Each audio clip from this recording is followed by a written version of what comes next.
Welcome back to the Resiliency Ninja podcast. I'm your host, Allison Graham, and today's episode is all about determining your resilience set point. I have a dial of resilience and different places where you may fall on that dial in terms of how you naturally respond to challenges. Now, this is one of the three core concepts that I share during my keynotes when I go to conferences and speak about resilience. And today we're going to talk about your set point. In another episode, we'll talk about the Resiliency Ninja formula. And in the third episode about these three core concepts, we'll talk about the continuum of challenges. Now, this set point for your resilience is absolutely critical because we need to figure out, how do you naturally respond to challenges, and is it healthy? Is it supporting your joyfulness? Is it supporting your productivity? Or is it leading you to have your challenges define your identity, your level of success, and your ultimate outcome? Now, this is sort of the puzzle box. If you think of all of this is the picture that shows you the high level of resilience and what we're trying to achieve. If you look at all of the Setpoint Fridays that I've shared up until now, and we're at about episode 30 at this point. Thank you for everyone for being part of this community and listening and sharing and everything that's going on. So thank you for that. But what you'll see is a lot of the topics are specific issues that may be limiting your resilience. But what I haven't shared is how that would fit as a big picture item. So for example, we've talked about how comparison will choke your progress. So if you're comparing yourself to other people, then you're not focused on your own path and your resilience capacity is lessened.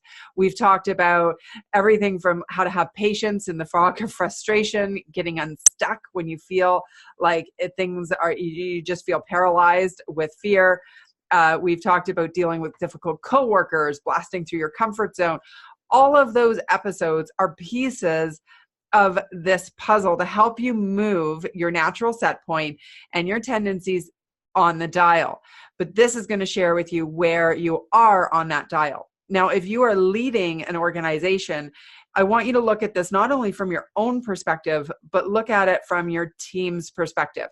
How are the people on your team responding when obstacles arise? And when you know that, then you can use the other tools that I've been sharing over the Setpoint Fridays, and you can use those to help coach them to becoming more resilient, so that the challenges that are being faced won't just influence, they'll improve for the individual, but it will make a ripple effect to your department and to the overall organization, which is key to having a resilient culture. So when you think about this dial, depending on where you naturally align, it doesn't mean that's where you're always going to be. So there are a couple of factors. Number one, you can choose to proactively become more resilient, embrace obstacles, make them your playground, and not have them throw you off kilter. And even when challenges come at you, you can still be joyful and productive and not allow them to sort of consume you like so many people do. What else is critical about this is that when you know where the set point is, you can choose the right tools to help you improve. And the other factor is what type of challenge. So for example, you may be really resilient when it comes to your work and juggling a million different things and just have that coping capacity at the office. And then when you get home, you take your frustrations out on of your workday that you were composed to, and take them out on your family. Or maybe when you go through a physical health scare, you have that become very consuming. And so the dial can shift based on what type of challenge you're facing and the environment in which you're facing it. And in the upcoming episodes, we'll talk about ways to move the dial. But right now, let's just talk about understanding your resiliency set point. The first category on the dial is the victim. And you likely know somebody who is a victim. Victims might say things like, I can't believe this always happens to me. or they might be complaining a lot more than they're actually doing. These are the people who have lost all empowerment to deal with the challenges that they face and take control and find a solution to get through them. They are generally very closely identified with their challenges. So whatever they've gone through in the past, it very much makes up how they respond to other people and things that are happening today. They have, from an optimistic perspective, these are the pessimists generally. And they're looking for the big lottery win. So they might say something like, when I win the lottery, or when I have money, or when I do this, I'm going to be happy. I'm going to finally quit my job and start that business I really want. Or they just are continually looking to an outside source to place all of the blame on, take very little personal responsibility. And unfortunately, this group, people who are in the victim group, it's the hardest group to move. And one of the reasons it's the hardest group to move is because they're completely unaware that they may be the problem, or how they're reacting to a problem is not helpful. And so we want to, it takes a lot to move somebody out of the victim mentality and move them up the dial, but it's quite popular. So for this victim, their challenge generally becomes their identity. You can probably recognize this person because he or she is still complaining about something that the business did, or a change that was made in the office 2 years ago. They still haven't gotten over it. Now, somebody who's on the opposite end of the dial and is a resiliency ninja, they would have dealt with that 2 years ago and probably have even forgot that the change happened. They've just adapted and adjusted to the new way of doing things and are not letting it hold them back. So victims, if you have victims on the team, as a leader, you're probably very frustrated. If you are a victim yourself, you're likely very unhappy. And that requires a lot. And I know you can move forward from it, because I've seen victims take a hold of the Resiliency Ninja formula, have the self-awareness, and move the dial. Now, the second set point is what I like to call numbing out. So it's someone who, when challenges happen, their instinct is to ignore it.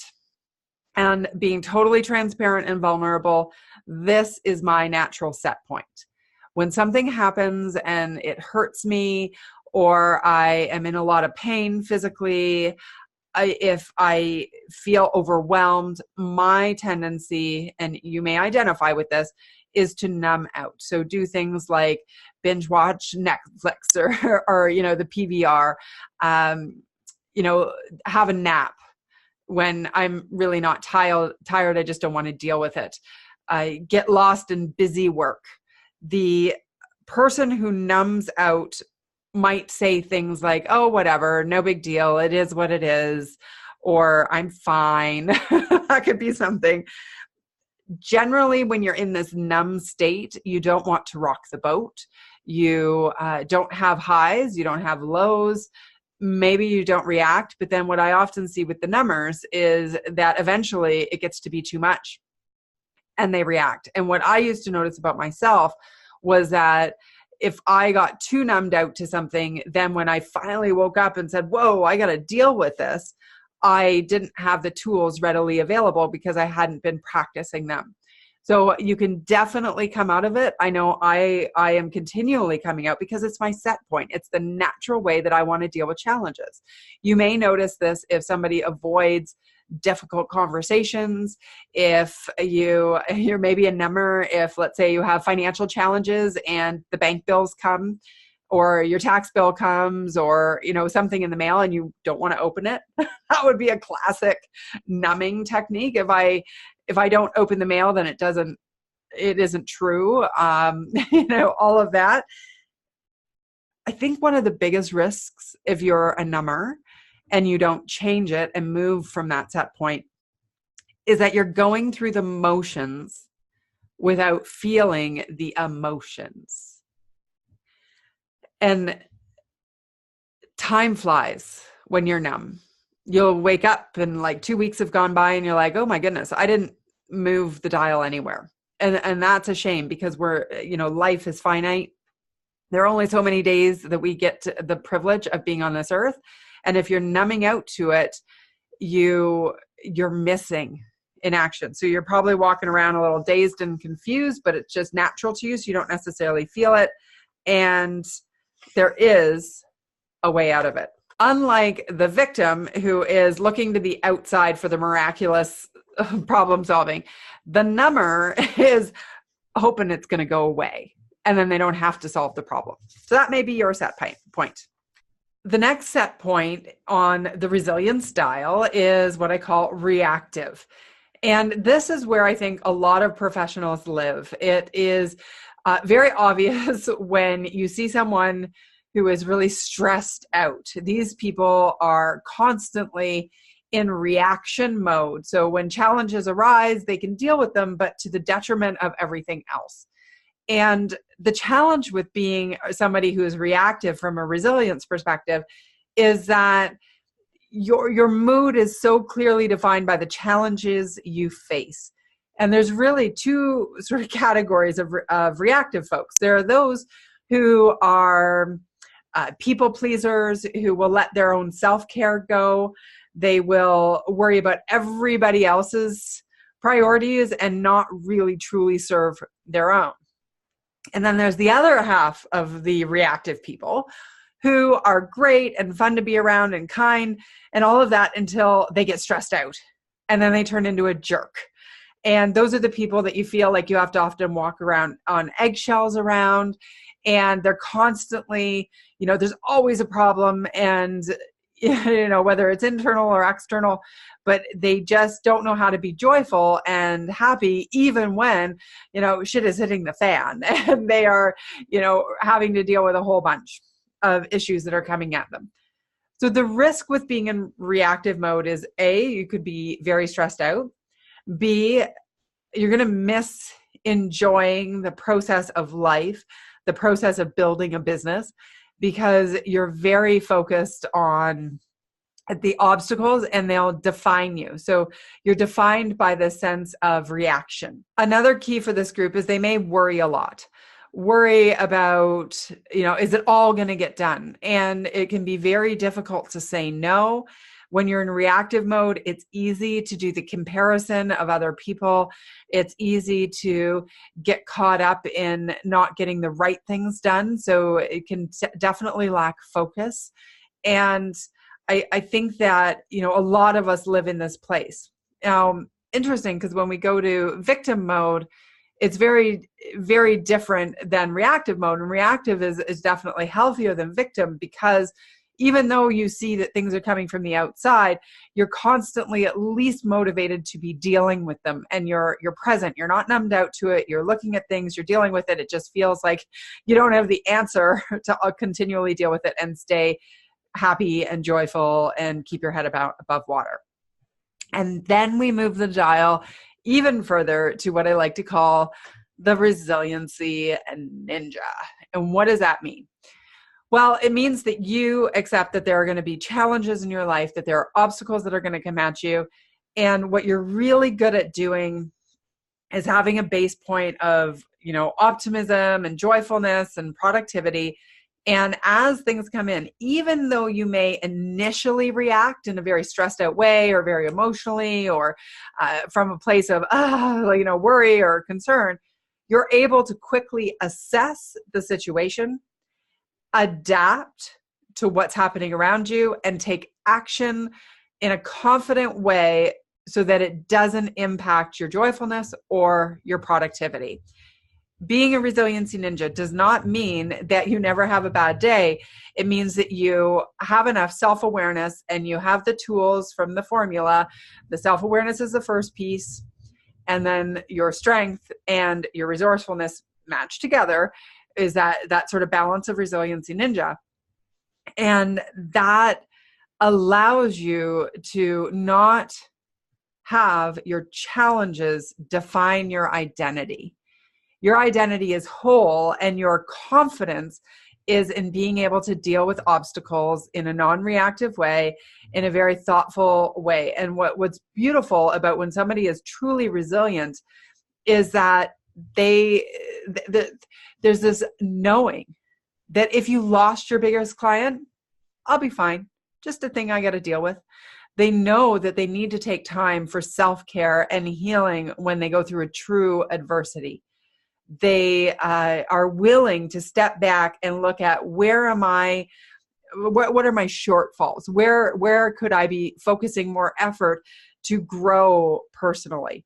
All of that is encapsulated in the Resiliency Ninja framework. And that's why these Fa-Cha Fridays that I've been sharing things like, as I've mentioned, the comparing yourself, the comfort zone, blasting through that, having patience. You could see how, as a resiliency ninja, that's looking at life from a very self-aware, very strength-focused and resourceful place. And it's all those little pieces that are the puzzle that help to move the dial.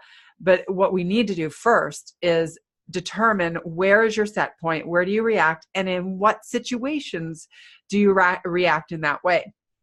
So I already shared with you that my set point is to go numb.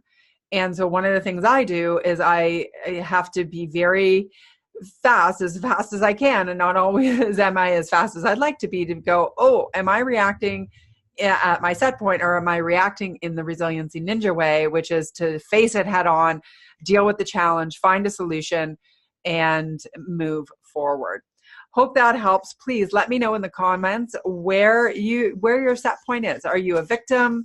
Are you a number outer? Are you a reactive professional, or are you living in Resiliency Ninja consistently?